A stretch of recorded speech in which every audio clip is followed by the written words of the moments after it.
Yeah. I'll edit all some of this out in. It's all good, man. I'm going to just walk up the camera, you know, and still. It's a bad blooper reel, you know. We're on shot, yeah, we're on shot. Yeah. Yeah. Alright, so let's maybe start then. Good.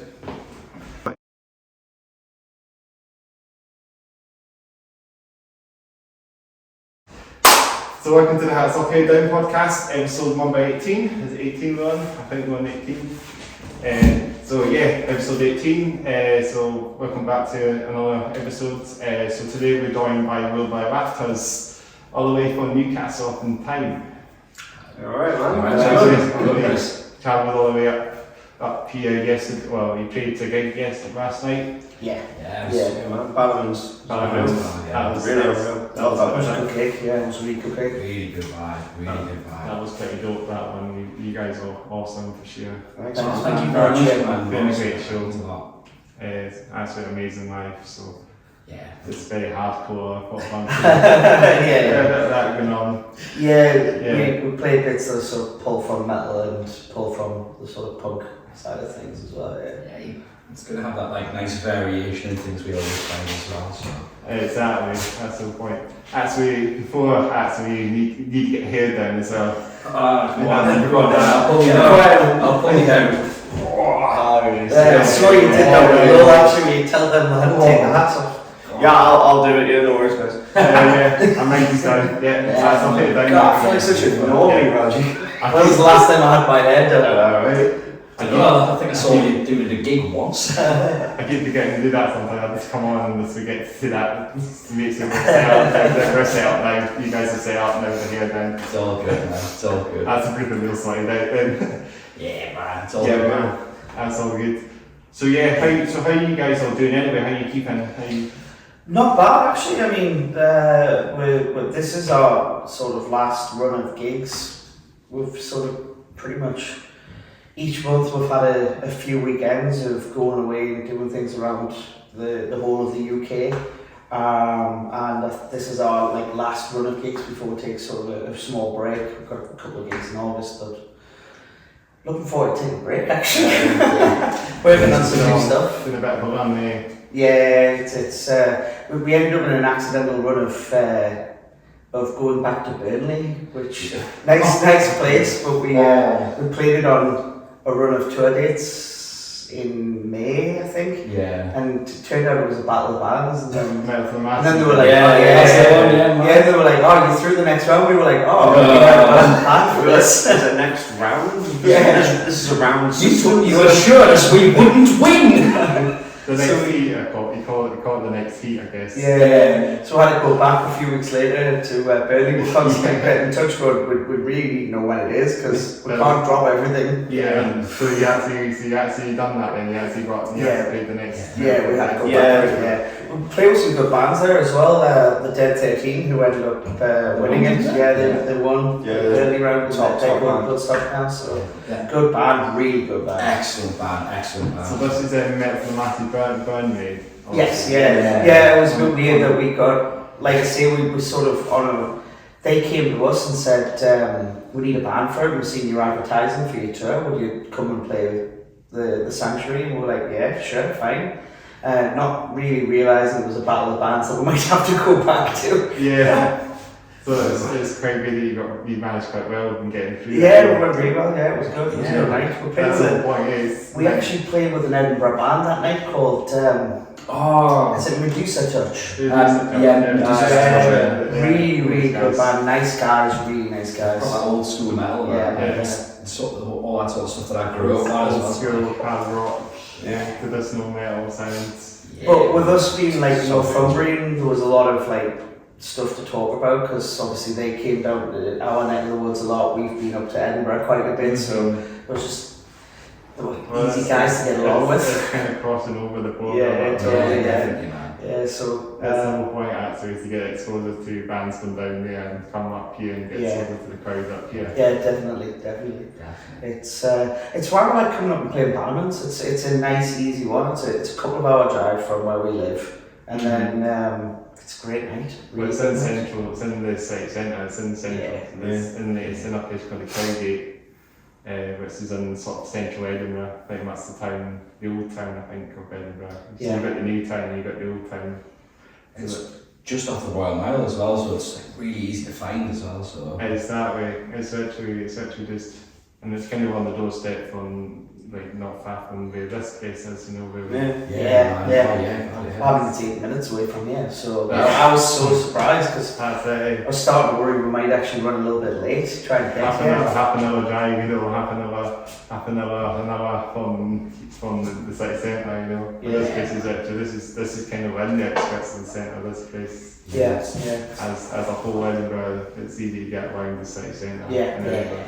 Well, it wasn't yesterday. No. When we came in, most of the roads were closed off because the whole royal King's Scottish coronation. I think that's what it is. Yeah, so we That went on over that way. every road we turned onto was closed. Yeah. Trying to get to the venue. That was a wee bit of a, I guess that bit a wee bit of a hiccup on the journey a little bit, you know. Yeah. It was a little stressful, especially when he jumped out of the car. Oh yeah, I was playing like, go, pilot, like. Yeah, he's going, oh no, the road's closed, and as we got on the junction, they opened the road, and we were like, you're joking, as we just drove past it. He's there going, I can't jump back in the van now. I'm trapped again now. Left him in the middle of Edinburgh. Find a pub, I'll have a pint, I'll be alright. We did get into the venue. That must have been hectic then. It was a little stressful, yeah. It's always hectic. What do you think of the support bands last night? Did you like the reinforcements? The reinforcements, yes.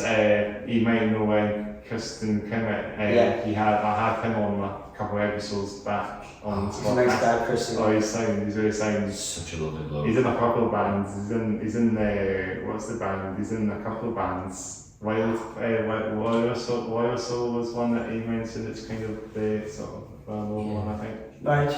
He's mentioned a few. I don't know his other bands. I only know. I mean, to be honest, I didn't even know he was in a band. Yeah. I met Christine a few years ago because we played here. Actually, I think it was early last year. Was it not with COVID? It was something when we first met him. No, we didn't meet Christine when it was COVID. Because the first time we were playing bands, COVID was there, and there was nobody allowed in the pub, so they were video casting everything. So we came in and we played to an empty room in front of 3 cameras and 3 blokes, and it was so weird. It was just like sort of playing, and then there's no applause at the end. It's not like that anyway in gigs. Yeah. Like that, you know. I think when you're a musician though, you kind of you do play for that applause, you know. That is how you know if you've done well. I guess you just get a sound effect. When you just play at the end, you're just like, oh. I think. Thanks. I think at one point one of them did go woo. Just like quietly after we all went. Maybe it's sound guy or something. Yeah, it was just Distant echo in the back. Just. I think on the video there's because we got sent the clips for it, and I remember there's this one bit where I just very awkwardly go, cheers to no one. Because I'm so used to just doing that at the end of the song, and I was like, I don't know what to do now. To be fair, I think between all of us, we've done plenty of gigs to no one. Yeah. Wow. Over the years. Over the years, we've done plenty of gigs to no one. What is it? Muse who say I've played in every toilet. Yeah. That's literally everything with the. When you're in a band or a musician, you start off everywhere where it's like you're playing to that one man and his dog, you know. I was playing to 2 people and they both left after one song. They're both your parents as well. Oh god, no. I didn't cut my gigs. That's. I had my mum and dad that came to Magic when we won a band. My parents were back then. So it's case that some of your family do turn up to gigs and play for the first time or something. I have to admit, That happened. I'm in my late 30s now, and I'm still sort of surprised sometimes that my dad still comes along. It's not his cup of tea, but he still comes along. My mum, she asks me why I'm so angry. She was like, but you can sing, why are you doing the shanty vocals? And it was like, because It's really fun. it's appropriate to the content of the song.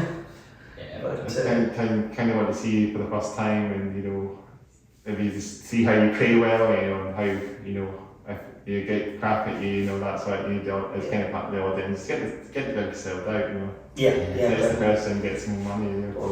I mean, to be honest, it's you go on the road because you start off and it's all about playing just in your area to your friends and stuff like that, and pressing them. Then you impress other people, and that makes you want to get out. But eventually, you get to a point where you're like, you can't just keep playing your hometown over and over again. Yeah. So for us, So for us, we just jump in the van. It's more. We would rather play a bad gig somewhere else than play another good hometown gig. Okay. It's just over and over again. Or even play a gig in this place as well. For example, there's a wee mannequin up down at this premise. That you can actually have fun. What? As we're coming in on the left, there's a big marquee. Oh, right. Gigs on there. Oh, right here. But then depends the way we could get some better bands. Shout out to Bridge and Farmhouse, because I know this is I really appreciate what they do, and I'm a volunteer here as well, and I do loads of stuff for them, and I do the podcast is something that's started up, it's good to find, because I used to do community radio for a long time, and after that I just decided to do a podcast, because I had that sort of experience on radio, playing bands, local bands. It was a good thing I was doing, but then I kind of got caught off by all the pandemic stuff, and then this is a post-pandemic thing, the podcast. So we're doing quite well. We've actually been near a year since we actually started this podcast as well. I think it was July last year I had the first ever band on this podcast. Wow. So this has been on a bit now. It's just despite 18 episodes in, that's amazing. I've really come along since the first band, Yeah, man. I didn't have any intention to do this. I just thought, it was something I was just completely thinking, in my mind. I wanted to just get something different, bands, interact with bands, speak to bands, interview bands for the local scene, and I feel like I just came up with it, Yeah, no, I mean, for bands like us, this sort of thing's kind of integral, it's you only get to reach so many people, and if they're not there at the gig, you come to things like this, and hopefully they'll listen to you and come to a gig when you come back. So. It's a thing that a lot of bands neglect as well. I find they realise they don't come on podcasts and stuff like that. They're more focused on gig. Yeah. And it's great. Yeah, you can do all the gigs and stuff like that. But like you say, they're not going to reach everybody by just gigging all the time, because people are going to miss that. But podcasts and stuff like that, people are more likely to see that on a whim, so to speak, for a better way of putting it. Or if they've subscribed to a podcast in the past, the PR and stuff like this, there's big things for yourself that just keeps your name out there more than anything as well. It's not just that. I think podcasts and stuff like what you're doing here it's the sort of thing that allows bands like us to do this sort of thing without having to get labels involved and things like that. It gives you some freedom and some control over your own stuff as well. That's the whole point. It's a great thing to do, and also the whole point, as I'm trying to get, also the point is I've got you guys on because you guys are playing. I'm flagging you down because you guys are playing a gig on the day, and this is actually would work out.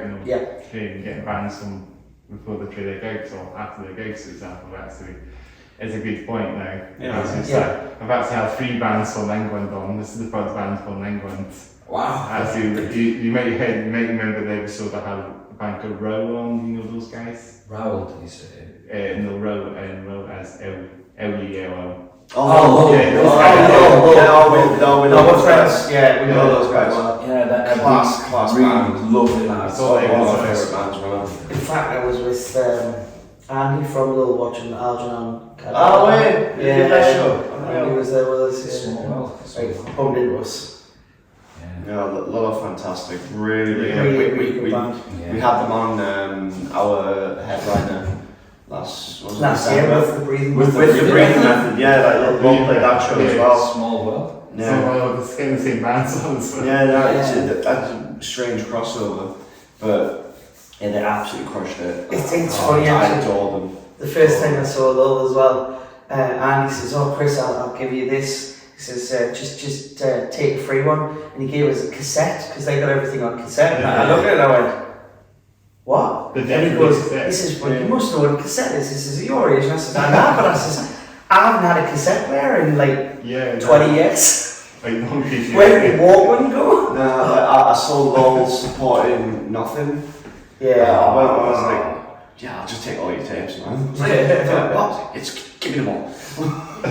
Seen Will live at Bannerman's was great as well. Yeah. They were playing, Oh, they were playing there as well. Fantastic to watch live. They were playing with who was supporting that night. There was a couple of bands that night. There was actually Below the Net, Cats, the little Scottish band from Inverness, hardcore. Nice. Below the Net, you might appreciate them, they're really heavy. Below the Net, did you say? Yeah, Below the Net, yeah. Yeah. Oh, I saw the sticker up. Oh yeah. Above the noise room or something. Yeah. There's a couple of them hanging. There's a couple of them on the Is that the in fan? It was that low. No, I mean, there's stickers everywhere in Canada, so. Good. And these what bands have been here. Yeah, well, I mean, again, it's like little things like that, because I mean, like, to be fair, like, it's like one sticker out of like 1,000 stickers you print off. It's like, what, like 10 pence or something like that? So, you know, you're sticking 10 pence on the wall and it's not like, people It's good like, "What's advertising. People do actually take notice of the ones. that?" Especially if you get something that stands out a little bit as well. Just like, Yeah. who's that? And you look it up and you find a new band that you might like. That's the whole point. There's loads of them on in Bannerman's and the venue itself as well. I think on the sound desk, on the sound man's desk, there's lots of them. That's Oh, like man. whole range of them. Yeah. Yeah, I definitely slapped a few of ours on there. I'm not gonna lie, I was gonna say, you go into the flat as well, there was a couple of hours around there and I thought, we've never stayed in the flat before. No, that's We've been in the flat longer than that was from me. That was 100% me. Right. Just sleuthing around. But no, it was a good night last night. Thoroughly enjoyed it. Really enjoyed it. I was at that gig last night actually. When you played in Bannerman's last night, I was at that one. Yeah. You normally were also Thank you very much. very, I very, appreciate it. No, I appreciate that. very I hardcore. mean, it was a little quiet, but Yeah. it was good for a Wednesday night. To be fair. Yeah, it's midweek and it's like, you know, it's a weekend, it's a weekday as well, so like, it's well, school nights are what I'm looking for. But what do you think of the breathing method then? They were great as well. They were getting the mosh pits going on. Scott's good for that. Like, He's a proper really front good. man, though. It's funny though, I because got in the mosh pit at the end of the last song to get everybody going in the last song. Yeah, That's the whole point. it's quite good because even when he's not playing, he comes and does that for you as well. So he goes, you're busy on the stage and he jumps in the crowd and starts getting them going for you. It's like, don't have to do anything. Yeah. Who gets your hands up, put your hands up. Yeah, he's a good lad. Yeah, they're from Glasgow, and like saying Yes. the Breathing Method. Yeah, they're from Glasgow, yeah. Yeah. Yeah. We're playing with them tonight at the Cat House in Glasgow. Shout out to them, shout out to the Breathing Method. If you're listening, shout out to them. Love you Shout lads. out Sky Boy. Yeah.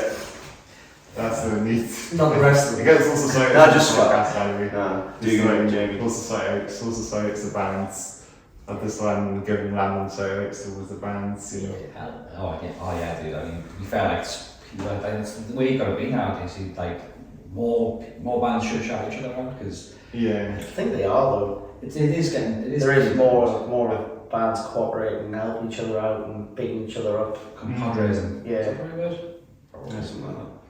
I keep forgetting to do this question. I did it the last time, but I haven't introduced yourselves and what you do in the band. That's normally the first thing I do. And I've done that again after doing this sort of midway through the past again. It's funny. I'm not in this band at all. Who are you?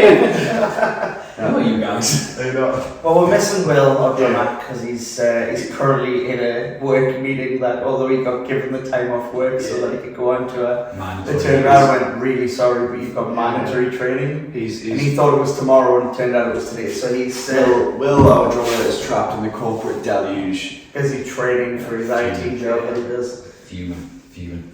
I'm Nick, I play the bass, I do a little bit of vocals, mostly just by going down the microphone really loud. But that's about the extent of my job in band. I'm Chris, I'm the vocalist, guitarist, I write the lyrics. Yeah.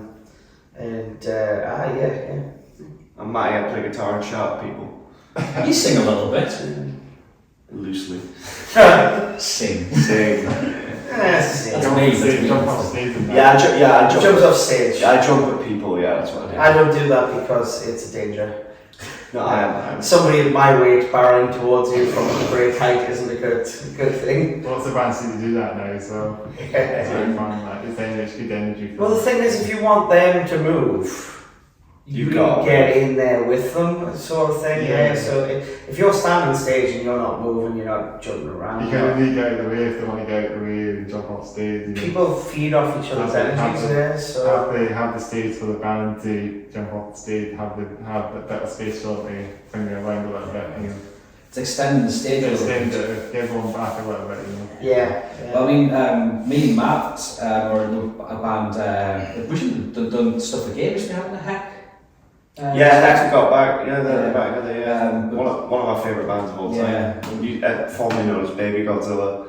Their entire shtick is the stage is optional. Yeah. Yeah, Just the literally Jump off first stage. second and they're gone. They'll rip a monitor with them, they take it, and they just do the entire gig for the crowd. And that's like a big part of like, because you showed me that and I'm like, I want to be like that. Yeah, I want to go that hard. fantastic hardcore band. I think Code Orange does a bit of that. So Oh my god. I saw We Code Orange. actually had a gig where we Oh, were playing yeah. at the O2 Academy in Newcastle upstairs. yeah. They were downstairs. Really? So we did our sound checks and then we went and sat on the balcony and got to watch Code Orange for free from upstairs. We're like, this is nuts. Did they actually come along and see you guys play after? Oh, No, we were downstairs. They didn't know we existed. Yeah, it's fine. yeah. They were on tour with Gojira and Carbon. Yeah. Yeah. Oh yeah, Carbon. Carbon, so Cool. Gojira were I incredible. caught like two songs of Gojira that night. Oh my god. Yeah. They're actually still quite live, but still. So And it's just a wall of just angry noise Yeah. coming out. It's big To French be honest, whips. that's one. I guess it's Flying Wheels or something. Yeah. Wheels in the songs, you know. I have to be honest, that's one of the reasons I'm kind of good that the O2 Academy's not there anymore, because we used to, you'd have the young unsigned bands would tend to be upstairs and they would have these local support slots. Yeah. You'd go up, but one of the advantages was you got an all access area pass, so you'd be upstairs, You you can could actually then go go to and the see balcony and then watch the That's big bands downstairs when if you were playing. That's pretty dope. It gives them the experience as well. Yeah. There's a lot of stuff you learn from doing that in a professional venue that unfortunately Newcastle's lost that now because they relocated to the City Hall and it's and it's not like it's packed just for together. big bands now. it's such a shame. I think the Mash House is one venue. It has 2 floors. I don't know if it's connected to. I don't know if you could get through. I don't know anything about the venue, but the Mash House is up 2 floors. It's another venue in Edinburgh. Yeah. I don't know if that counts as backs. I don't know if you get backstage passes for seeing other bands for free between sets. Because that would have been quite good. I think there was a band called actually playing at the Mash House, a reasonable big band. What were they called again? Brotherhood from India. Oh, yeah. They were playing there. It was sold out. I didn't get a ticket for it, but me and my friend were going to go to it, but then it was sold out. So it was a bit of a bummer we missed that out. Yeah. Well, me and my friend actually, we sometimes go to gigs together, occasionally. You know, I'll give a wee shout out to my friend Adam, because he said he normally me and him go to gigs together now and again if we can. He likes a bit of hardcore and stuff like that, and you know, so you appreciate you guys as well. Adam, yeah. Well, hopefully next time we're up, we can get him along with one of the gigs. Yeah, you should give a wee shout out to him. I'll let him know when he's actually coming. I'll let him know actually when they're actually going to play again. When you guys are coming to Edinburgh again, try him down to come to your next gig for sure. Oh yeah? Yeah. I mean, we will be back. Oh, well. We'll definitely be back. We'll be back. Even last night, Christine turned to us and said, he says, I'm sure we'll see you again. We went, we will see you again. He says, you will be back. Edinburgh's stuck with us now. Yeah. We've got to deal with us now. You can go around the city centre and have a look at some of the wee bits around the city as well. When Yeah, no, I mean, Edinburgh's a city that I've Edinburgh. come to quite a bit anyway. Have a seat in that as well. And Be honest, like for me, like the whole of Scotland's just like it's home away from home in a sense, isn't it? It's like playing a hometown gig whenever we play in Scotland. Yeah. We played in Inverness once, and was a hell of a drive. It was a lovely drive. 10 hours. It was a lovely drive, but also an awful drive because the view was fantastic. It was nice out there, but it was like the sun had set, yeah. and eventually it got pitch black, and there's no street lights or anything on the way. It's like 60. Oh, it's way north. It's the top, absolute top tip. Oh, did you go up to the tip of Scotland? Yeah, basically for Inverness. It's like MC 500. Yeah, as you come through the Cairngorms, there's like the hill starts to move, and in the distance you can just see this glow of Inverness, and then like all of a sudden there's this little patch of civilization in the middle of this black dense forest, you know. Okay. And we got there, and it was just a mad gig. Like, how far was it? Close. From Inverness. I mean, we drove from Newcastle to Inverness that day because we started our tour in Inverness and then worked our way down, which was a really bad idea in hindsight. Well, I mean, that's the other option. Finish, do your last gig in Inverness and then drive all the way back. Yeah. We stayed in that hotel. I was like Shiny. Yeah. We came there at the night time and it was Elevators full of blood. The corridors were very thin. It was very 1970s sort of architecture everywhere, carpets, stuff like this. It was absolutely packed in the car park. Couldn't get parked, so it was obviously the hotel was full. We woke up at like 8:30, 9 o'clock. We just missed food. Came down. It was just after 9. That was the point. It was not. No, that's why we still got sausages. No, it wasn't. It was 10 o'clock. Was it? Yes. Or maybe it was. So we came downstairs, and the whole place was empty. We were like, "Where is everyone?" Like, this was full last night. We couldn't get parked. And they went, "Oh, this is people come to go walking in the Cairngorms." So she says, so we filled them on, and then she says, we're like absolute quiet until 6 p.m. and it was just like, this is freaky. You felt like when you walked around the corner there was just going to be a pair of twins there, you know. It was just sort of absolute mental. Is this actually on the Cairngorms, this hotel? Yeah, it was just about, it was 8-9 miles south of Inverness. So it was just kind of got half-hour drive, wasn't it? Yeah, time was elusive. There's a place called I'm trying to think it was a place called, there's a place down that way, what was it called again, just out from the Cairngorms, how could I not remember the name of it since I'm from here? It's a town from the Cairngorms, Aviemore, that's it. That's a wee town, one stop town we go before the Cairngorms or to Inverness or to Edinburgh. Like I said, Kingushi or something. Places like that, just like isolated, like sort of small town. Beautiful views as well. Nice there, these places, but you're kind of like the way it's nice and quiet as well, you know. Yeah. Well, we came out of the hotel in the morning. It was the view of the mountains, wasn't it? Oh god, it was just such a stunning view. Just opened the windows. We actually pulled over and did the tourist thing and took photographs of the mountains. I just overlooking the town. It was just nice to be able to breathe. Yeah, it was gorgeous. But no, we played in Inverness that night, and I mean it was a really small stage. It was about a quarter of the size of what we had at Ballyman's last night. Chris, that's optimistic to say quarter the size. Market Tavern. It was like someone's front room with a couple of seats. If you stuck the lads actually stood on. You know those old couches that you used to have in pubs, where it's sort of like it's part of the wall, so the wall back benches. What are they called again? The sort of like the sofa benches that are normally in your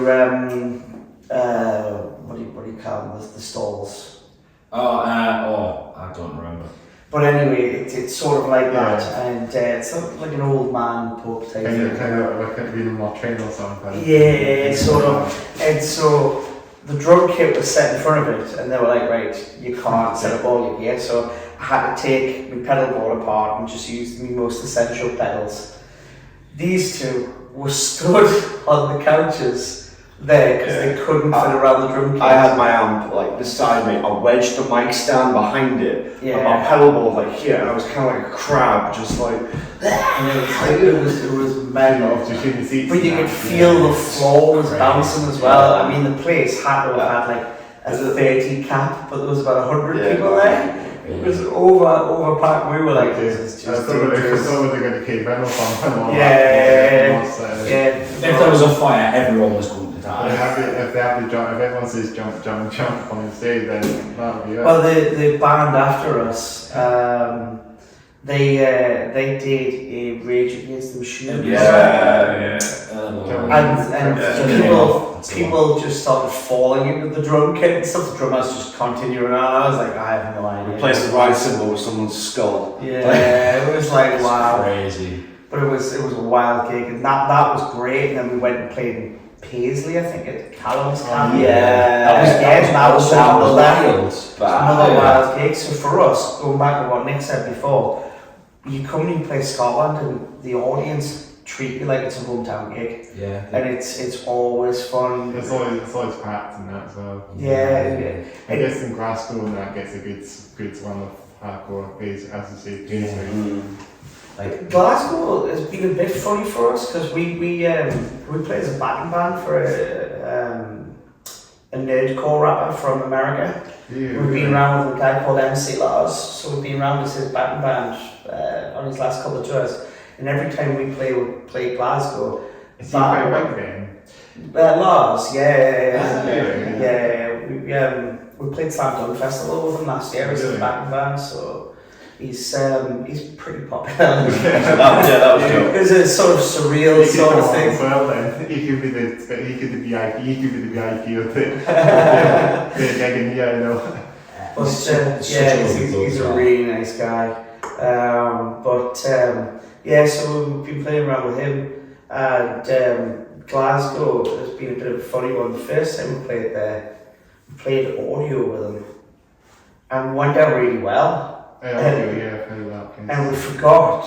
We didn't really think much of it. We just had a kind of typical experience as a band, as an unsigned band. You play, and then you talk to people afterwards, and then you forget about the gig, and you're like, that was great. Same tomorrow. So we went to the Wetherspoons next door and didn't think about it. Next door was filled with a load of his fans. We walked in and immediately were like, oh, it's MC Lars' backing band, and we were like, oh, we've never had this before. We had people buying us drinks and sitting down like, oh, what's Lars like? You know, we were like, oh, I hadn't really thought about this. This is a bit weird. So yeah, it was. Naivety, I think was the term. That's very naive, yeah. And last time we played with him, we played at King Tut's Wawa Hut. That was a dream for us because the kind of bands that have gone through that venue over the years. Yeah, big names there, hasn't there? Yeah. I think Classic Grand is not a venue that does quite well with bigger bands. If you're ever on the stage, there's a note from Placebo on the ceiling of the beam, and then there's a sticker from us right next to it. We were like, that's mint. They said it was Nick. Nick, who was sort of our what do you call him? Rep. The rep. He was like, oh, you need to make your mark on the stage. And we're like, really? He was like, oh yeah. I was like, where can we put it? He was like, anywhere you want. I was like, I'm putting it next to Placebo. There we go, that's us. And then we took the A1 poster off the wall. Oh yeah, they gave us, no, it's bigger than A1. They had us bigger than that. So the poster's like a big massive wall poster. And had our band name on it. I was like, can I take that? Because it's the last gig of the month. And he turned and he went, I'll go find out. So I came away from the post with this huge wall poster, and they were like, what are you going to do with it? I was like, I have no idea, but I'm keeping this. Our driver John that day must have been fuming. Yeah. What are you doing? Yeah. Except in a Cockney accent. Yeah. I miss John. Both Johns. I miss both Johns. Both Johns. Both tour managers on the last two tours have been called John. No, they weren't tour managers until halfway through. Yeah, exactly. Yeah, both very different Johns. The complete opposite Johns, but beautiful Johns. Well, there's two Chris's here, there's me and yeah. So that's not hard to remember. And of course, I'd say, you probably know I'm Chris from the Hats Off Your Down podcast. I didn't introduce myself until we were doing that question, but you know, Hats Off Your Down is hosted by me, Chris. You know. Oh yeah. So is there any videos of the band, you know, if you're a rapper, there must be some videos up there on we've got several music videos that we've done over the years. I thought about that other band, the rapper band, there must be some band videos there, some gig videos there. There'll be gig videos as well. I mean, there's gig videos of us doing the Bannerman's on during COVID as well. Yeah, that's on Bannerman's YouTube channel. Which is worth a bit of a laugh because you can watch a band that doesn't know what to do when there's no audience there. And we all leave. Stage a little bit more. Well, obviously with there being no audience, as I said earlier, that were allowed there, we were just sort of stopping and then going, there's no applause. This is weird. There's nobody in the room. And I really upset Matt when he was trying to remix it for as well, because at one point when we played Dance of Bulls, I normally get the audience to clap along. Instead of clapping away from the mic, I clapped directly into the microphone. I don't think he's ever forgiven me for it. Yeah, mixed in that session was horrible. I'm sorry. It's okay. I'm lying to him. You're not sorry. It's fine. So obviously that gig must have been some gig then at Parliament. They just tend to empty space there like a bedroom gig more right. Yeah. It was really strange. I think they had a couple of them on their channel as well. Yeah, they did quite a few. They did quite a few. The idea behind it was they were allowed to have people come in and sit in the bar area, but they couldn't be in the live venue area. Yeah. So what they decided was that they would get bands to come in, video them, give them a professional sort of recording, which you could then go and get mixed and produce somewhere. That's what most would do at that point, during that point in 2020. Yeah. It was 2020. And that was it. And then what they did is for the punters who were allowed to drink in the bar, but they had to sit at a table and Be separate, be separate from each other and stuff. Yeah. They then had these videos where they could watch the bands and then follow them from there. So Bannerman was still trying to push live music. Trying, but you had it on TV screens. Yeah, and when you think about it, they could have just sat on their backsides and said, right, okay, well, people can still come in and drink and we'll have music on over the top, the rock music, they can have their whiskey, they can have their beer, whatever. And they could have just done that until live music came back, but instead Bannerman's heart straight away, Christy and them were like, no, we need to get live bands to come in and record and at least still be pushing the bands. Yeah, I think that was... At least get something done. Yeah, they wanted to make sure the bands were still playing. It was super kind. They were really nice to us. I think they did the Metal to the Masses. There was a time I think Yeah. Metal to the Masses, the grand final, and I think it was the Scottish grand, was it the Metal to the Masses Edinburgh final or Scottish final? I think they did that over live stream. I'm pretty sure the band called Nassau, which I had on the podcast quite a while back now, I think they won that one, 2021. Yeah. They won that one. And it was 2021, yeah. It was that one. I assume it was 2021. It was when they had the live stream that one on with Belle, I think we call Belle Angele, which is slightly up from the Vandermans. It's a sort of modern venue, but it's a big venue. Yeah. So it's the one I think it's the one that it's the one I think it had the big fire back in like 15 years ago. They had a big fire there. Right. There's a hotel in this place now. Oh, So like the motel, I think it's Motel 1 or Ibis Hotel. yeah. Is it Ibis Hotel? I think it's that one. It's the one on Southbridge. Alright. Yeah. It was past been knocked down for a long time, and then they decided to build a hotel, I think, over that bridge. But then the venue, I think, was actually part of that hotel. It was just, not part of the hotel, I should say, but part of that sort of modernisation bit. It was obviously built, rebuilt. So it's quite a new venue, quite a new venue with Belle Angele. It's quite modern, it's a big venue. It has some big bands, I think Suffocation were they playing? I don't know if they were meant to play there, were they playing? I don't know. That's sick. There was some date, there was Suffocation was announced on to play Edinburgh with Belle. I don't know. I think my friend actually said it got cancelled, but I wasn't 100% if it happened or not. Like maybe saying this, but I'm just saying this, Brian. I don't know. Did you guys see Suffocation in Edinburgh? Any, remarkable? That's all I can say. Well, maybe they did. I don't know. I've not really checked if Suffocation did play, if that gig went ahead or not. My friend said it was cancelled, but I don't know. It was a bit. And there was a couple of other bands that were supporting. There was a death metal. There was a band from Glasgow called Skoda 2. don't know, I think it's called The Tour. There was another band, I can't remember what they were called again. There was like 3 death metal bands, I think. Like, yeah, I think Suffocation also. So it's a big venue then, is it? Yeah, Rebel's quite big. It's a decent sized venue. It's like I think it has like a capacity of 5, maybe about 500. Is that just down from Barnum's, is it? It's opposite Bannerman's, so it's on the Cowgate, but you go up the road slightly from Bannerman's towards Just wondering if that's the where Mash Machine House. Head You know where the Mash House is? Yeah. You said we just been down. So is that where Machine Head was it? No, that's Liquid Rooms. Oh yeah, oh, Hannah That's Machine the were one. deliberately playing like small venues on that tour. Yeah, they were doing that, weren't Right, they? right. They were playing Liquid Because Rooms. that was how we benefited, not the last time, but the time before. And Yeah. that's how we got to know Christian, because we turned up and then they said, really sorry, all of the sport bands have pulled out, it's just you. And we're like, oh, we're not sure we can, like, we don't have a following in Edinburgh. And he was like, don't worry, we've got a plan for you. He says, we're going to still pay you. We're going to do free entry. And we're like, all right, cool. Cool. He says, yeah, and he says, but what we're going to do is we're going to put you on after Machine Head. And we're like, what? And he goes, yeah, it is. He says, well, Machine Head are down the road, and when they finish, you're the after show party. We're like, right, okay. So it started being like, oh, you're going on at 10, and then it was 10:30, and then he was like, no, we're going to wait till 11. So we're like, oh God. And the problem was we'd driven up and then driving back on the same night to Newcastle. So we were like, I think we got up at like 5 a.m, but that was so but the worst bit of it was, I mean, it was like a good, bad situation, was we played, and about 4 songs in, people just started like flowing in. And there was quite a lot of people who were sort of Machine Head fans and stuff like that who liked us.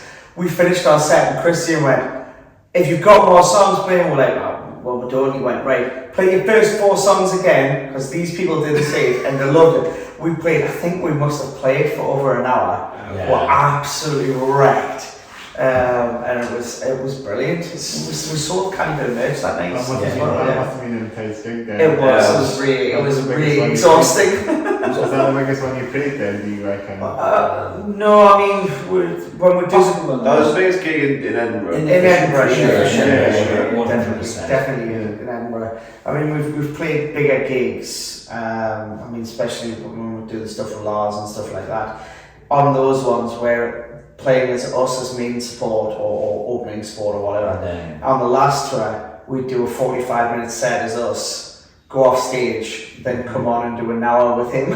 And that was exhausting, but we were playing places like the Joiners in Southampton, and that's a really like prestigious venue. It's New Cross really Inn in good. London. New Cross Inn in London, really good. King Tut's Wawa Hut, that sort of stuff, and then obviously Slam Dunk Festival, which Oh, yeah. I think that's probably the biggest gig we've ever Diamond Festival's next on the button. Yeah, 100%. yeah, definitely. Loved it, Norman. Yeah, Did you get to Diamond this year? no. Unfortunately, no. I had a few minutes. Some of our mates did. Yeah. Some of our mates played Slam Download Festival this year. Yeah. Jamie went, didn't he? Jamie from the Breathe Matter went, didn't he, download? Yeah, Jamie and Scott did. Yeah, they went down. They must have enjoyed it then. Yeah. Guarantee they would have. The guy who does the photographs for us in Newcastle, Jamie Fox. he would have loved it as well. I mean, it's like all his sort of stuff, like so. Pretty certain Jamie lives in Download. Yeah, he just digs a hole and That's Jamie's home. digs a hole, lies down and waits till the next year. He actually stays in Donington Towns. Yeah. Is it Donington Towns? Is it Donington Castle or something? Donington Castle. The town centre. That's the town centre of Donington. Amazing. They do it on a racetrack, don't they? Oh Yeah, it's well, not far from the Is it racetrack. still? Because the original one was at the race course, wasn't it? It's literally like about like half an hour away from each other. I think as well as I remember. Yeah, but I'm saying the original one, like the Donington Festival, that was at Monsters Monsters of Rock. It was Monsters of Rock. Yeah, that was Monsters of a Rock, race yeah. course, but I think Download is slightly away from it. Yeah. I've never been to Download. No. I don't know. I've been- Yeah. I've been to a few festivals around the country, like Slam Dunk from the start. When it started off at the uni, and then obviously now at Temple Museum and Hatfield, given the main festival stuff like that, but downloads are one which has never been to. Yeah, it's quite far down, isn't it, from here? Yeah. Oh yeah, it'll be a long drive. Mm-hmm. It's definitely good vibes a little bit. There's some good stuff happening there. Yeah. It's they have it every year now. I think this year's one was obviously the 28th anniversary of it as well. And Yeah. it was like 4 nights of that instead of 3 nights. Yeah, nearly I 5. think Metallica played there twice, what I heard. Yeah, they're Yeah. 2 completely different sets. That's completely different. totally different sets. That's crazy. I mean, they've got enough material. Yeah, I mean, they've been They going can on. do old stuff and they can do new stuff in the next one. Oh, man. I Right, think bangers. I know. Like last I heard them play like Downwood. They were playing the Black Album in full, but they played it in reverse. So they ended up with sound. That's fun. That's a good shout, actually, to be fair. Yeah, I mean, to be fair, like as much as I love the My Friend in Misery and stuff like that, not as many people know that one. Yeah. That's the one that said Pastor Crash Daisy. Yeah, man. It's that That's one show. I just want to hear them all say anger me. That goes the one that is also Complete with snare. No, I love saying anger. you are a contrarian man. If you get past the mix, it's fantastic. If you get past the mix, if you get past the way that it sounds, If you get past the whole thing, it's fantastic. If you know everything about it, what you need to listen to on St. Anger is the sounds that are not being made on the record. Yeah. it's not the silence between the notes. I really enjoyed the gaps between the tracks. That's mean. No, That's what I enjoy the most about it. Frantic is the song off, I think. yeah, frantic. Frantic, Some Kind of Monster, and the song Saint Anger. Some Kind of Monster is fine, but it's the same riff forever. It's not Crash. Yeah. So is all of doom metal. Like it's the bong ripper. It's Yeah, all but that's because that's how long it takes them to play the riff. You can say the same thing about Lex and Death Magnetic. and With stuff the like that. thousand Death right Magnetic's now, just playing with the riffs for the thousand sake right of now, playing but riffs. That's the second worst album anyway, so hot take. The guitar still sound like they're plugged in properly on that album either. Oh man. Who cares? It's like through this camera, it's a cheap album. Yeah, it's good. Coffee, they could probably sell that to a local band, you know. To be fair, if it was a band that wasn't Metallica that recorded it, the album would probably be much better. Which one? Saint Anger. Saint Anger. No, but me and him mentioned Death Magnetic, so I wasn't sure which one you'd moved to yet. Death Magnetic, the album with no dynamics. It's all mid. Death Magnetic was them trying to make a point that they still had That's- riffs and just played riffs. Yeah, that was when Crash I bet back on track with Yeah. that album, and then obviously Hardwired to Self-Destruct, and that was not too bad an album, it was It's alright. alright. Yeah, Hardwire was pretty good. I enjoyed that one. It was sort of like They did another album, the new album. Lux I Eternal. listened to it, yeah. So it's not bad, I should keep listening to it, because I was a big into Metallica, you know. Yeah, songs well. Yeah, well, I mean, that's like, I think me and Matt's Brennan, but I mean, your first guitar was one of your first guitars. Yeah, the second guitar I ever owned was a Kirk Hammett signature guitar. Oh yeah. And it was the I played that biggest. It was the worst guitar I've ever played in my entire life. I got it for Christmas. It had skulls in it. Yeah, it was the one. It was the LTD one. It was like the bass line. Yeah. Took it out of the box. That one. Yeah, but I did that and the Floyd Rose just went ping and just parts came off it. That was I tried one in the shop in Wales on holiday. There was this one in I think this thing is one that I think someone was selling it, and I think my parents tried it down just to try the shop down, and we went to it, tried it out. It was maybe in my opinion it was an alright guitar, but I wouldn't say I would want to get it. No, I'm guessing you know. See, Yes, this cut Hammett would have these problems as well. No. Yeah. I mean, to be fair, I sold that guitar for a profit.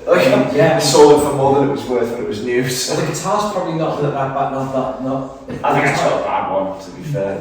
It's probably not just that as well. I mean, like, let's be frank. Like, are you the sort of person who's going to use a Floyd Rose? Oh god, no. Yeah. So there's no point in having it. It's like me with my Dean. Like, I love my, I adore my Razorback. But it is the biggest pain when a string snaps because it takes forever. Because it's a Floyd Rose. My first electric was a washburn with a Floyd Rose Oh on my god. and a locking nut. Oh, I need to pay good And money it to was- see you. Oh my god. There has to be evidence of It was this. given to me. It was given to us by my dad's friend James, I think, and he done it. He's already repainted. So it's not the original colour or anything. It's like thick red paint. You must have seen it in Mum and Dad's house. No. It's still on the wall. And I How hate have I known you? I never hate every bit of it. I've got a photograph somewhere of it. Chris Fender Bradley. holding Like, it. I need This this washburn, guitar. it's horrendous. Oh my god. Chris Fender. But Chris it was Fender just Bradley, like, obviously, washburn. with a locking nut and Yeah. a Floyd Rose, it was just like, they're a nightmare to get all the time. I need to see you play a Floyd Rose. I've just realised, isn't Will sitting on the balcony right now doing For the viewers, it is absolutely It is pouring outside, and teeming. our drummer is sat with his laptop on the You balcony guys see that in the doing his back. course. I hope he's done the sensible thing and gone inside. To be fair, I hope so. He would've- I haven't seen that, man. He would have went inside. I know he does his occasional stupid thing, but he's not that thick. He's a drummer. Fair enough. Fine. Just wrap himself up in it. It's like cover it like that. Yeah, that's weird and by there, isn't it? I wasn't expecting that. You No. can't see it's leaving. It's like, I hope it's just like oh, it's stopped. No, it's not quite stopping, but it's starting. It's lightening up a little bit. The weather with ruled by Raptors. Because the day's forecast it's raining, so or sunny and rain. Sunny rains. The weather is, I have no idea. I've seen the rain, but I haven't seen the sun yet. It was sunny everywhere. It was sunny yesterday. It was sunny. There was in fact sunshine underneath. Oh. We should go through a wee T-shirt question now. This is the one. This is the one we go through everyone's T-shirts and what we're wearing on. You know, this is Yeah. the golden quest. This is another one that we say on the podcast every time. So Cool. we just- Yeah, I'm wearing Slash Fiction. They are a queer emo band from Sheffield. Absolutely I've not fantastic. actually heard of them though. Yeah, like we saw them with Metallica. I just realised your t-shirt. Yeah. My t-shirt is literally a one I got given for a birthday present. It's literally just I make beers disappear. I make beer disappear. That's my superpower. So it's not a band t-shirt, unfortunately. I tend to wear very few band shirts when I'm playing Okay. gigs because I hate the fact that my guitar sticks to the design. So I tend to wear t-shirts with a little less on The it. front is a bit. Sometimes Yeah. the fronts are like that. There's They the- keep sweating on that side. I've Triggers got, don't wear I've got a really nice Algernon Cadwallader shirt that I really like, and it's beautiful. It's done in like sort of 8-colour screen print, but it adheres to the back of the guitar. So you're busy moving, you move your guitar and just pulls your shirt right up. Ooh, yeah. So yeah, just uncomfortable to play with. I went for today one of our friends' bands, Cat, from the northeast. You should check out Cat. I really like them. They Cats are. are amazing. So They call themselves the Joy, Cats, wasn't Yeah, they call themselves Joycore, and just to be clear, they call themselves Cat because in Geordie, Cat is sweets. You know, if you're gonna get your cat, Kit Kat. not like cat. But But obviously that gets confused with ketamine.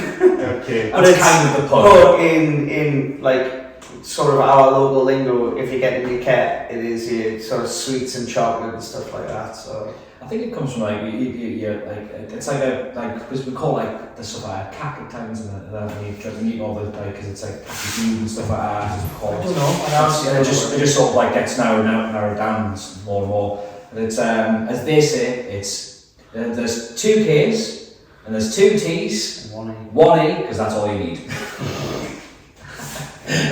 2 bass players. Yeah, Oh, 3 vocalists. 3 vocalists, a keyboard, and a drummer. And lots JT and lots is one of screaming and harmonies. JT JT is one amazing of the drummer. best drummers I've ever seen. Titch is just the evil me.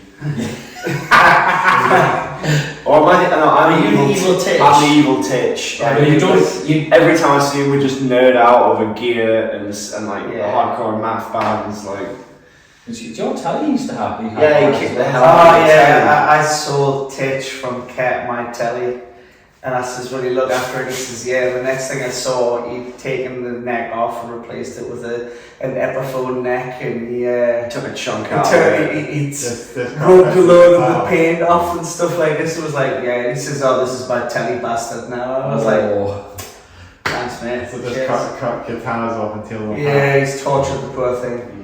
Kicks But, they are a really good band. They call it joycore, and it is this sort of like hardcore, but in like major keys. It's just joycore. It's just really like positive, upbeat, gender fluid stuff, music. They'd be quite dope for sure. Yeah, they're a good band, really good band. We used to play with them a lot. We began both playing with each other a little less because we realised we were playing with each other far too much. Yeah. Where we had a lot of crossover. Oh, they're from Newcastle. Yeah, they're from Newcastle. They need to come on as well if they come on. Yeah, definitely. Definitely. Definitely. That's what we're Yeah, you doing. should check out Slash Fiction as well. They're amazing. Yeah, really good. Really And Brutaligators, who Slash Fiction played with, Brutaligators were mint. Yeah. And Man, that gig was amazing. it was a really good gig. It was a wholesome gig. Very wholesome, very wholesome. Yeah, it's two bands who are very pro LGBT rights and all that stuff as well. I mean, obviously, if you know with them being queer cores, they call themselves Queer. Queer. Yeah, so Even though that was it. yeah, queer. Yeah, that's it. I could be wrong, but I think that's what they call them. I think that's what it was. Yeah. So it's always a good positive vibe, and that's. That's what you need if some of these bands need some, they play heavy stuff, but you need some positive to some bands as well, don't you? You can have like all your anger and stuff like that, but you need that the world feeds off of what you give out. If you give out positive energy, you get positive energy back, and that's what we need more of at the minute. In my opinion. Bands who do that, for sure. Yeah. I mean, we kind of deal in nihilism now. I was just thinking that actually, it's like he's saying all this, and I'm thinking we're quite nihilistic. Yeah, we're pretty miserable. Our songs are about depression, they're about politics, The planet's burning. One of them's about not being able to sleep. Everything. One of them's about not being able to sleep. That's a negative thing as well. Well, I mean, One of them's about me, but you won't tell me. that one's not out yet. There's one about Insomnia actually. So yeah, mashup now. This is the one, of course, the one and only Campbell Corpse. So I guess this is an album. The which was it? I really picked this up. I picked this up when I was on holiday in Italy, I believe, a couple of years ago now, or maybe about 10 years ago. So yeah. Yeah, in the shop, did you? Yeah, in Italy. I was on holiday in Italy, and I saw that. I think there was this metal shop actually just on in Italy, just on our doorstep in the hotel. And it was actually really handy, and we were quite lucky actually when we were in Italy that year. It was in Rome, yeah, we went on holiday to Rome, and then the hotel we stayed in, probably the next couple, it's in the centre, but there was this really cool metal shop. Yeah. When you bought it, did you get one of those like gatekeepers that was sitting in the shop going, you can't have this shirt unless you can name me 3 songs by this band? To be fair, I think naming 3 Cannibal Corpse songs out loud is not a great idea. That's a good point. Space, I come round, From Skin to Liquid, one of the best riffs I've ever written. I mean, great band, for what I love what they do and stuff like that. I saw them at Bloodstock. man. 2018, were you there? I wasn't there, but that would have been so good because I've always wanted to see them. they're excellent band. I mean, it's again, it's the sort of stuff I grew up listening to and stuff like that. Yeah, you're probably the metalhead out of all of us. I think it's probably between It's between us two. Yeah, like both sort of I'm not You're more hardcore. Yeah. He's the proper metalhead. Yeah, you'll feel like Fear Factory, Cold Chamber kind of. Oh, That's you, innit? Yeah, I have a Fear Factory shop. Yeah, I did spot that recently. That made the connection. That was a great album. Oh man, it's so it's I like had that one on the last podcast, and I've seen that, so I just thought, advertising on it. kind of Keep them around. Man, I love that man. It's, like I say that. I think that's about probably one of the things that's what helps us with our performances and stuff like that. We all have different backgrounds. Yeah, we are into very different. We've got crossovers and stuff like that, but we're all different styles. Will's proper a pop punk background and stuff like that, and I went through lots of phases over the years. I was probably more of a Britpop kid when I was younger. And transitioned. I mean, everybody said it, so it's weird about me. When I was growing up, I was into like really soft music, and as I've got older, most people start off heavy and then get lighter. I'm just getting heavier and heavier. I'm interrupting you. Well, I mean, we had Wolves in the Throne Room on in the flat. Yeah, you were like, oh, this is sick. But it's American black metal. I think you were surprised when I came through. I was like, have you checked out Death Heaven? You're like, you like Death Heaven? Yeah. I was like, this is mint, man. Spotify was possibly one of the best things that happened to me because he convinced us to get Spotify. I was very firmly, I mean, I'm nearly 40, so for me it was I have the biggest CD collection ever. I've got walls full of CDs. I've got a big section as well, but I had them stored underneath, and I have them stored underneath, and I have this bed and it just collapsed, it can lift up and I can get all the CDs in. Well, my collection's full of like stuff like Tupac and Eminem through to like Stereophonics, Travis, Coldplay, and then I've got like Slipknot and Biffy Clyro, and there's just like a massive selection, Deftones, Out the Drive, and all these bands. So I'm into an awful lot of music, but Spotify then just made it like incredibly large. It was like, yes, just so accessible. But that's like physical media, and obviously Spotify is digital. Yeah, the only sad thing with Spotify is that it does actually absolutely rip you off. We got 50,000 plays on Spotify, and I did a tally up of what that came to us, and it worked out something like £99 that we got for those 50,000 plays. And when you consider that people might buy an EP and play it a few times or whatever, but they would have bought that EP off you for like £6, £5-6, you would have got way more than 99 for 50,000 plays. So there's a rip bands off. It's a tough call. But you need it. Like, it's really tough call to make because a lot of people find us through Spotify. Yeah, well, one of the bands we played with down in Manchester when we played Felicia. None of their stuff's on Spotify because they can't justify it. I mean, like that's why things like Bandcamp and stuff like that are amazing because like you can chart. And yet a lot of people still don't know about Bandcamp. To be fair, like a big example, like Mike Vanna, his solo stuff, he pulled it off all streaming platforms. Yeah, fair enough. He was just like, nah, don't do it. Buy the physical, grow up. This is argument. He's my spirit animal. Yeah. I mean, that's why Matt always wants to wear a suit whenever he plays live. That's why I've got grey hair, like wear an orange suit and love all fuzz pedals. No, Spotify is one of those, it's great for the consumer. It's 100%. not good for the artists. It's 100%. Not good for the creatives at all. It just seems that's the way things are going. It seems like more people are buying playing at Spotify. I'll be honest, I think there's more people beginning to take note and say, right, we need to standardise this, and there are the musicians union and stuff like this that are getting involved and saying, no, we've got to try and stop this. So I think in 10 years or so you might find that it'll swing the other way, and the likes of the streaming services will have to start actually paying fairly to the creatives. I mean, after all, the whole thing with the writer's strike that they've got in Hollywood and stuff like that is to do with streaming services and AI. So it's all cyclical. Netflix being the one that's standing fast on the whole AI writing thing. Netflix great for the consumer, not great for people who write for them. Like all streaming. WWE and that as well. There's a lot about PPV stuff, don't they? Yeah, it's crazy. Like that. But yeah, it's all cyclical. Like things like it turns for the consumers well, but it's so negative for the artist. But then like things flip a bit, it's better for the artists. I think Formula 1 is like that, F1 as well. Formula 1, you just don't get that on the BBC anymore, mainstream telly anymore. That was on telly all the time. Like, Oh God, yeah, it's on Sky now. Yeah, it's Sky Sports. I feel like what the F1 drivers are getting their name out there now as much as because of the way things are going. It's so hard. I mean, like, obviously, like in the UK and stuff, we're going to be quite obviously, we're going to know who like your Lando Norris's are, your George Russell and Lewis Hamilton's are, because they're British drivers, so we're going to know that straight away. But like, I couldn't tell you like the last like new driver that came into Formula 1 off Master Verstappen is the one that's doing quite well. Yeah. Oh, I've heard that.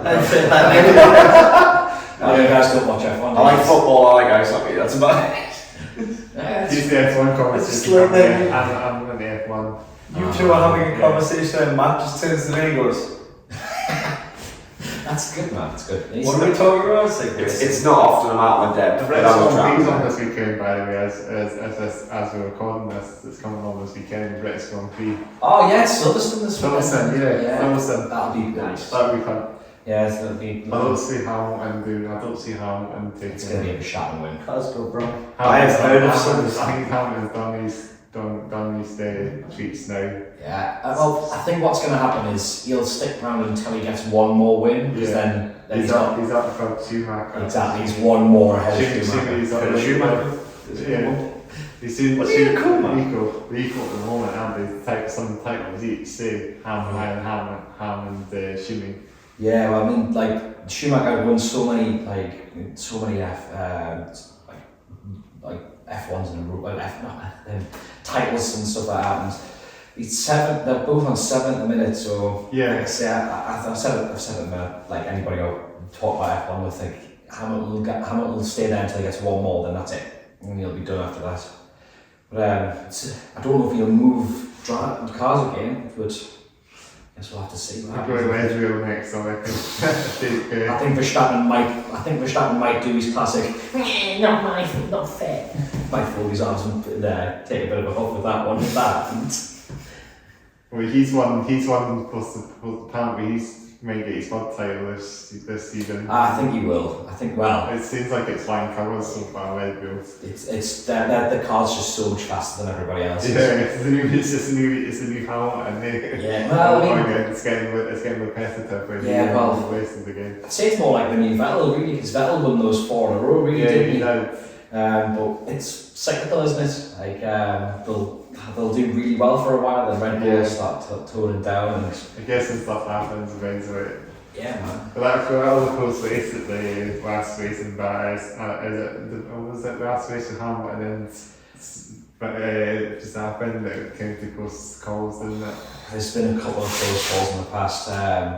I said like 2 years ago was the last time that the F1 was properly exciting, because the last year wasn't like Verstappen just won everything, so you just knew it was going to happen. Yeah. So it wasn't as exciting. exciting. That's Grand Prix there now as well, so that will make a bit. That'll get a lot of fans online. Man, it's a lot. Well, I guess now the British Grand Prix now, there's a couple of British drivers, so a lot of them. There's a good few British drivers out there now. Yeah. There's Russell.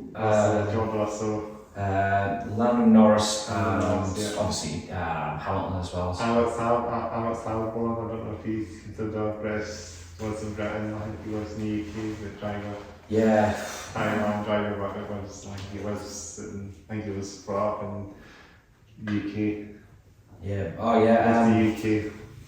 It's hard to keep track of it all, man, I must admit. It's all good, man, though. There's so much happening. Yeah, man. So do you guys like video games then? Any video games? Yeah. All big games, yeah. I mean, I'm currently sitting smashing out Diablo 4, trying to, whenever I got time. I play a lot of Destiny.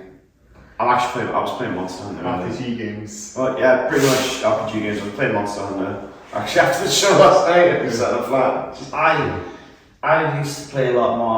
I'm a dad now, so I get less time for it. But I've been a PC gamer since I was a kid. I've got a PlayStation, I've got an Xbox too, and a Switch. You got the old. Yeah, man. back in the old school game. I mean, the gaming and stuff myself as well. I mean, I've recently been playing through the Metal Gear franchise again, which would be good. And I can't wait for them to finally release the updates for them because they're doing a new version of everything, so it's going to be so good. The remakes and that. Yeah, they're remaking 3. Which is my favourite, actually. Remaking 3 from the ground up, and they're doing a master collection as well, so they'll be doing a 1, 2, like Metal Gear Solid 1, 2 and 3. That'd be fun. Oh, it's going to be good. I'm looking forward to that. You're not into some racing games? Some games, are you any of that? I never really followed any of the racing games because there's like train, like I say this on every podcast, trains. There's train simulators out there as well. I've played a bit of it. Like it's a train simulator. It was good, but I got like halfway through and I got like part of the way through to one of the things. I'm really confused and lost because I'm playing on a controller as well. So I'm like, you need to get the doors, open the doors and throttle up. And you have to get a couple of notches to throttle up. It's 100% one of those games I look at and go, you need a keyboard and mouse for this really. I'm sitting with the controller going, there's more keys on it, eh? Yeah, I don't have enough buttons to do everything. Yeah, that's it. Train simulator was quite cool. I mean, they do know the routes now, haven't they? Yeah. They should bring in some Newcastle Edinburgh routes too. Oh yeah, yeah. I mean, like they've got Edinburgh, Glasgow, and. I was just thinking if Will was here, he would say about the European trucker game. Oh, he loves trucks. Through the pandemic, I actually played it as well. But he considered buying the rig because he was playing it that much, and I was like, "You're getting too involved in this now." But we would talk about it. He's like, "Oh, you play Euro Truck as well?" And I was like, "Yeah." And he went, "That's great. How's it like?" And I was like, "It's really weird." And I says, "But I did it a few times. Thought this is fun." And then I thought, "This is just like doing the band driving, but without getting to play the game." You got a truck eventually. Yeah. That's what you do is in the odd tapping of guitar. That's the dream. Euro Truck and then just all. Truck. I bet there's a roadie game out there. Trucker Tim is quite cool. I've watched his videos. Trucker Tim is a YouTuber. He does all these trucking dogs. Oh man. Across Scania truck. They get really good. I've got a mate who does the flight simulator, and he literally takes like long haul flights where he flies them. And I was like, "So is it like real time?" He went, "Yeah." He says, "I spent 4 hours flying from one place to this place," and I thought, I can't think of anything that would be more boring. My attention span would just give up. Come mid-flight get some Iron Maiden on or something. It was just. Hell yeah. He says, "Oh," he says, "I love it." He says, "I'm just a bit Dickinson now." Yeah, he's the pioneer. He'll be playing that, no doubt. His is in some massively multiplayer version of it as well. So he says he's got the headset on, so he's talking to real people when he's flying. He's like, flight 444 to blah, blah, blah. He does all that, and I was like, what? And he says, yeah, so we do all that, we pass each other, we buzz the tower, stuff like this, and then we come in for that, and I was like, so really you're just flying planes, like, pretty much, yeah. I was like, it doesn't sound like fun, that sounds like you went to work. No, I'd rather be a space wizard, not gonna lie to you. I'd rather be a football manager. Yeah, me too. Play a lot of football manager. Yeah, still ours. It's just such amazing how games are evolving these days. You know, games have so much detail now.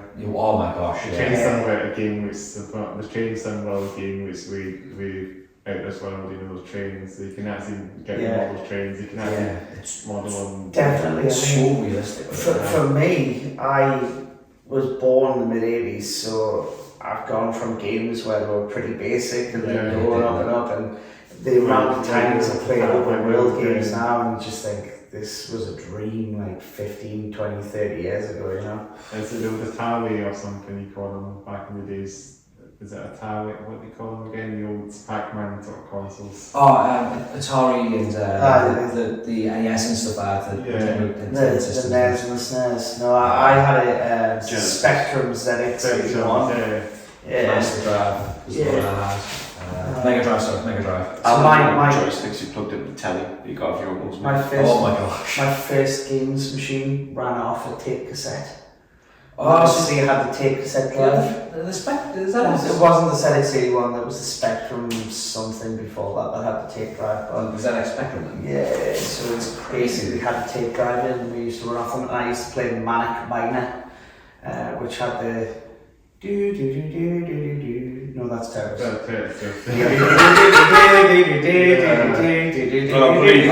Holy Towers. Yeah, and that's Manic Miner. And there was a game called, I can't remember, I think it was something like Little People, and it was basically the very basic version of The Sims. You had this little guy, it was like a Tamagotchi type pixelated man that went upstairs, went downstairs, you had to make him go to the toilet, you'd go have food, stuff like this. And my dad had built this little games room that was under the stairs, so you'd lock yourself in this little cupboard, and the entire sides of the room was just covered in cassette tapes. So we had 4 of our games. That's so cool. Yeah, it was cool. That's really That cool. was. Although you're probably cooking there now with the amount of people the PCs came off. Definitely.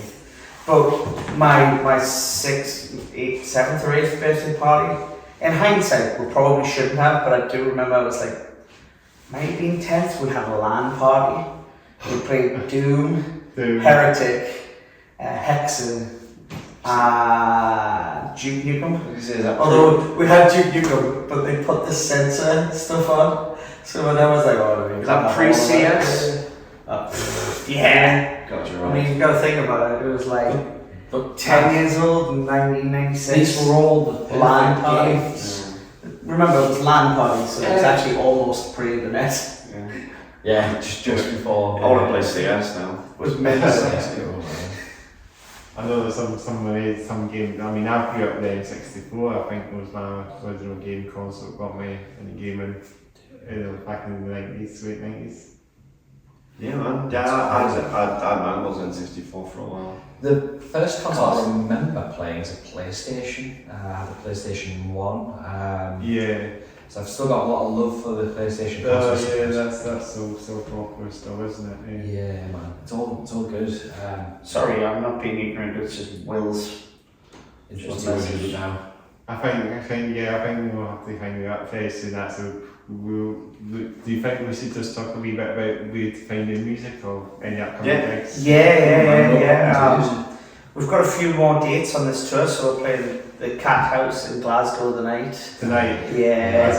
The venue in Dumfries tomorrow. That's not a vague title at all. Yeah, it's called The Venue. Presumably there are no other venues in Dumfries. It's just the one venue. Let's call it The Venue. And then we'll finish off with the Head Steam in Newcastle. No, not Newcastle. So here's Will. This is our drummer boy. Hey! He has finished his meeting. He comes on the podcast as well. Will you be in frame? Well, he has one room, you've got room, you've got to let your head. We have a drummer. This is Will, our drummer. What do you do, Will? I hit things. Yeah. For the question, let's see if we got it right. You're a gamer yourself as well? Yeah. What game do you play a lot? Game I play the most of? Probably Call of Duty. What was the game you were most obsessed with for a while? During the pandemic specifically. Oh, I absolutely loved Eurotrix anyway. As we said, he actually nearly bought the rig for it because he was like, this is becoming serious now. Oh no, it is. I've got the ring now. You bought the rig! You total geek. Dog. I'm not gonna lie, actually, the rig does make more sense when you're playing it a lot. Oh yeah. There's stuff like trying to hit key commands to do indicators and stuff. So you got the Scania truck in that as well. Oh yeah. The Scania man. Oh. Yeah, that game consumed by everyone seems to like Scanias when it comes to trucking. Oh yeah. Scania fanboys out there. Definitely. Yeah, that game consumed my life for too long. But back to your question, we do actually have a release coming up. We keep forgetting to. We haven't actually really said anything about it, but we met a guy. Actually, we probably met him about 4 years ago now, called Jack Byrne, and he'd heard our first EP, Ouroboros, and said, "Look, I'd really like to work with you. you're the sort of you're very into like Rubin, 100 Reasons, and he named a number of our influences for our kind of music. Yeah. And he was like, I totally get it, I'd love for you to come to Leeds and record with us. And we were like, well, actually, we're due to record with a guy called Ramesh Dogan. And he was like, oh, Ramesh. I mean, Ramesh has worked with Fuel for a Friend, and both of them are Valentine. That's amazing. Yeah. God, it was Phil Campbell from Motorhead, wasn't it? Yeah. So like he's done that. Since then, he did Bring Me the Horizons ammo album and stuff like this. Yeah, So we went to Wales and recorded Ramesh, but Jack was like, look, that's place in the middle of nowhere, isn't it? and no, actually, it's next to Cardiff City Football Club. Yeah, so we were really surprised by it. It's like an industrial estate, Yeah, so there's nothing else around really. You go in the industrial estate and you start to think, God, there's not a studio. Yeah, we've taken wrong chairs. This is wrong. And you pull up outside, but it's not. It's like a warehouse that's sort of like an industrial. It looks like it's going to be like a wood shop or something like that. Big scaffold. Yeah, something like that. But then you get inside, and hidden inside, it's this like multi-million-pound studio. It's gorgeous inside. Unbelievable. Yeah, we had loads of fun, and we've got a week to spend with a guy who really knows his stuff to go and record that with him. But Jack was still keen to do stuff with us, so we said, well, look, we're going to do a release. Maybe he's got a B-side. Why don't you do a remix of one of the songs? Do whatever. Here's the stems. You do whatever you like to it. Come back to us. And he came back with a version of Dance of Wolves, which he'd somehow made it sound like Beck. Yeah. You know, like, I'm a loser, baby, so why don't you? A poppy song, mate. Yeah, so he totally changed the feel of it. We were like, this is quite cool. So we said, well, would you be interested in doing an EP with it? So we gave him the whole EP, and he's come back. I mean, like, each song has a different feel. The Cleftones one, I said, lads, kind of sounds like Ghostbusters, you know? It's got that sort of funky sort of... I heard about some of your music before the podcast anyway. I was listening to some of your music videos as well. Yeah. So He's took all that and he's turned on its We're head. due to release this remix EP. We're going to release one track at a time. I think it's mid-August, and there'll be like one, and they're all sort of alternative universe versions of the songs we've already released, but it's really different. And in all fairness, some of what Jack's done has changed how we do some of the songs live. So like Cleftones, I altered the vocals to kind of work with it a bit, so it was that harmony vocal I did with you. You had that clear bit. Bits at the end. In Oxymoron, Nick threw in the line "Say It For Me" during the last chorus because Jack had tried that, had done that, and Nick was like, that works so well, I'm going to do this at gigs. And I did a bit of practice, and both you and Matt both just went yes. It's really well. So. Yeah, but I think it's interesting because you go and record with a producer who gives their input, and then you give the stems to somebody else, And and then they put their input on it, and all of a sudden you think, oh, this is completely different. Yeah. I think as well what sort of like it sort of give that extra thing is we've recently been a bit more inspired. It's sort of crept in there as well with ourselves that we're more inspired by Shikari lately now as well. And I think especially since I relented.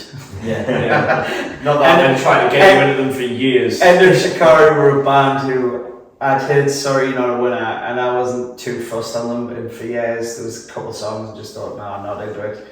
And then we were driving back from Leeds. well, yeah, we're listening to Common Dreads. I was like, Yeah. I've always thought this album's alright. But then it was Nothing is true. Nothing Is True. That's what it's actually a lockdown, wasn't it? Yeah, that one really like hit me during the pandemic, and I became obsessed with that album. the new album's amazing as well.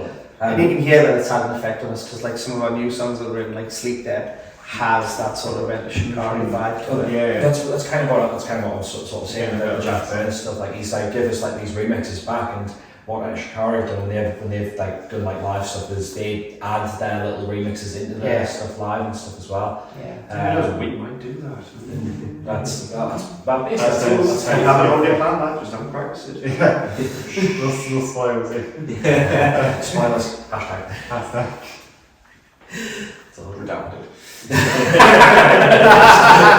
Big big black screen white text in bracket. But this is the best. Conversation didn't happen. What conversation? Who are you? Yeah. And then after the remix EP, we're working on the next one. Yeah. We're just finally like hashing out the last of the songs. We're just trying to figure and then how we're going to record Yeah. it. What method. We thought about recording it ourselves. We've got a guy called Sam Cook who was kind of interested in working with us. We had thought about going back to Ramesh, but ultimately it comes down to money. It's not cheap. Yeah. Doing it No, the right way. I bet there is cost of it to get all the production and Well, I mean, to get someone the quality of Ramesh, I mean, it does cost a lot of money. Yeah. And that wasn't such a bad thing when you could sell CDs, but one thing we've noticed since the pandemic is CDs really aren't selling that well anymore. Even just before the pandemic, we're having problems with it. We've still shifted quite a few CDs. You would always shift a few CDs at the gig, but since the pandemic, Final production is far too expensive for us. Yeah. But it's also I'd absolutely love to have something out on record, but I think the other thing is that the only people who buy vinyl are the people who obsessively like the band, and I think at our level, you might get 3, 4, 5 people who want vinyl because they need to be obsessive and they need to also be a collector of vinyl anyway. Yeah, I was going to say, so it's a very and cassettes is such a pointless thing to say. I never get the band selling the cassettes. Well, sound is not better on cassette. You can argue that it is on vinyl, but it's not on cassette. And cassettes wear out really easy. It's retro stuff and like VHS, I guess exactly what I was looking for. I guess for me, I find that weird because I grew up with them. You grew up with these, and with the CD, when you had a CD player, you could go for a run with. Yeah. I mean, it did skip a little bit, but you can a little bit. You can work them on computer as well. And then the mini discs, and then you got the iPod, and you were like, these are mint.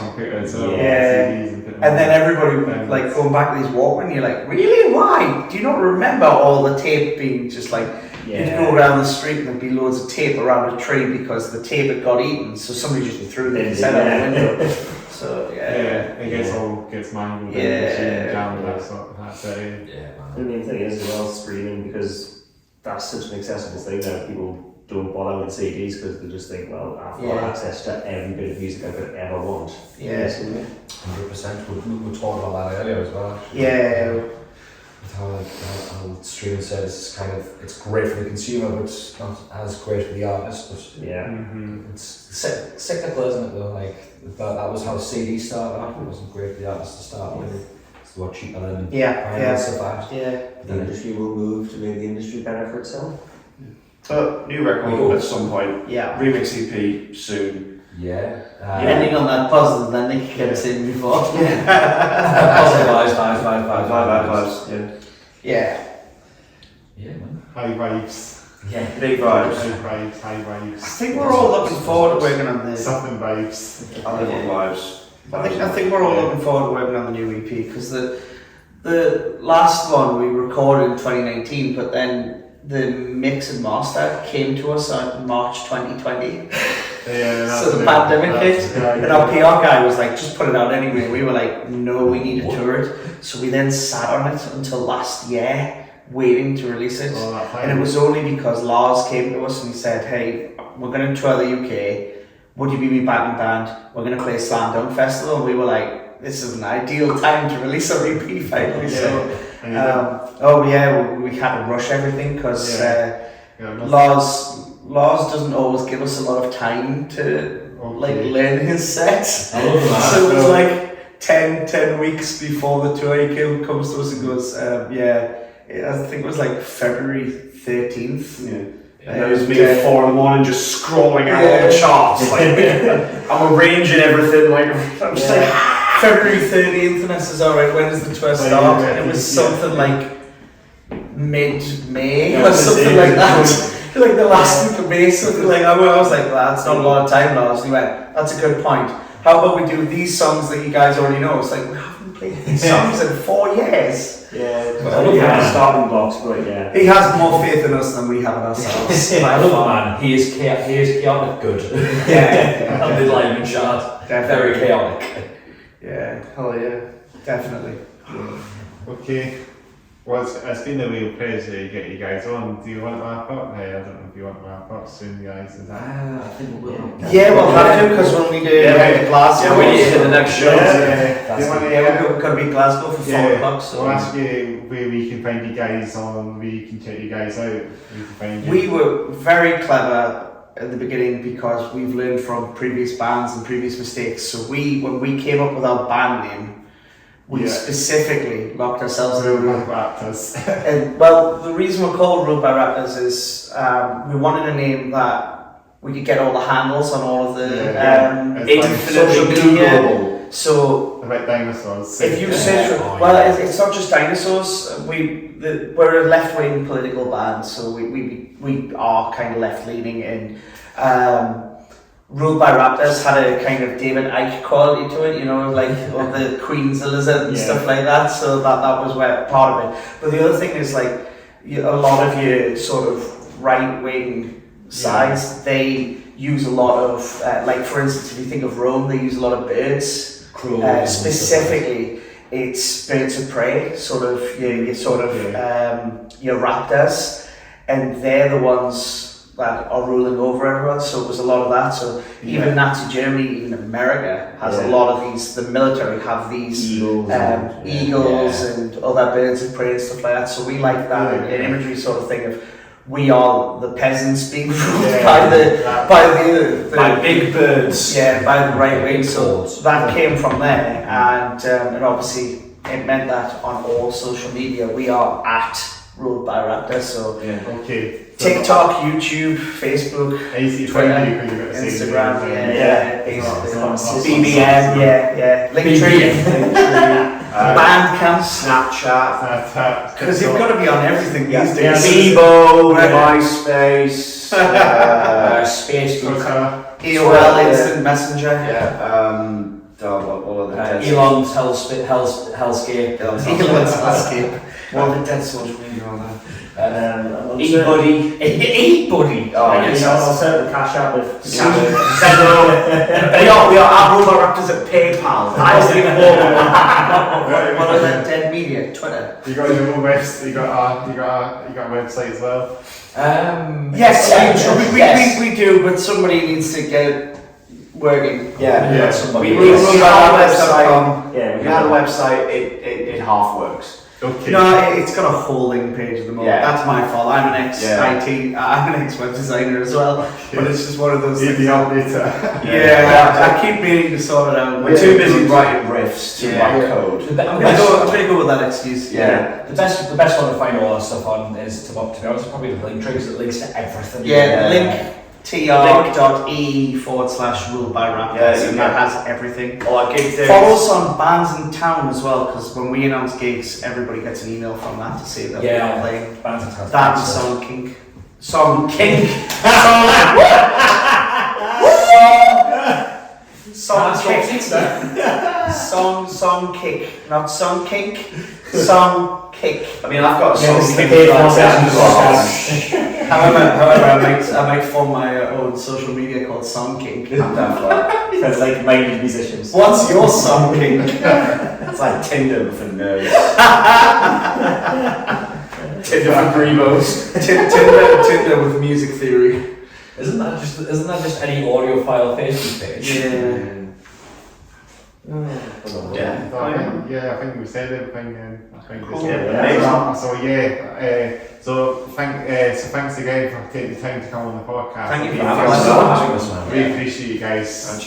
Give us some best on everyone. And I'll say my thanks. Thanks again for listening or watching the Hats and Fair Down podcast. Make sure to like, comment, and subscribe to the channel. We're on our way towards 200 subscribers. We're not quite there yet, but we'll be on the way there. 122 subscribers as we speak, so we're on the way to 200. So make sure to get this podcast shared out, get the alpha webbing out there while liking the video, and leave a comment below. Shout out to all the bands, and get the bell notifications turned on. And ring that bell. Ding ding ding. Ding ding ding. Wrestling bell. Right, wrestling so WWE. Yeah, man. Or they can do the Rumble boys. For the Rumble.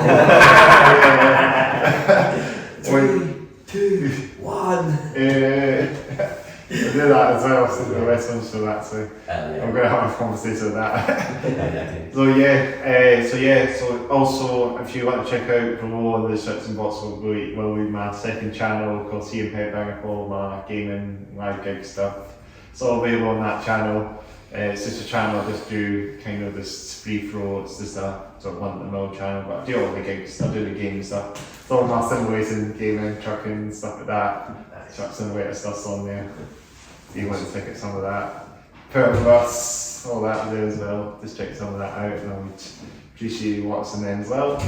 But yeah, so thanks again for coming on the podcast. Appreciate you guys. Cheers, man. Thanks very much. More fist bumps. More fist bumps. Fist bumps. Fist bumps and vibes. Level ones, and yeah, thanks. Yeah, we'll get a photo at the end.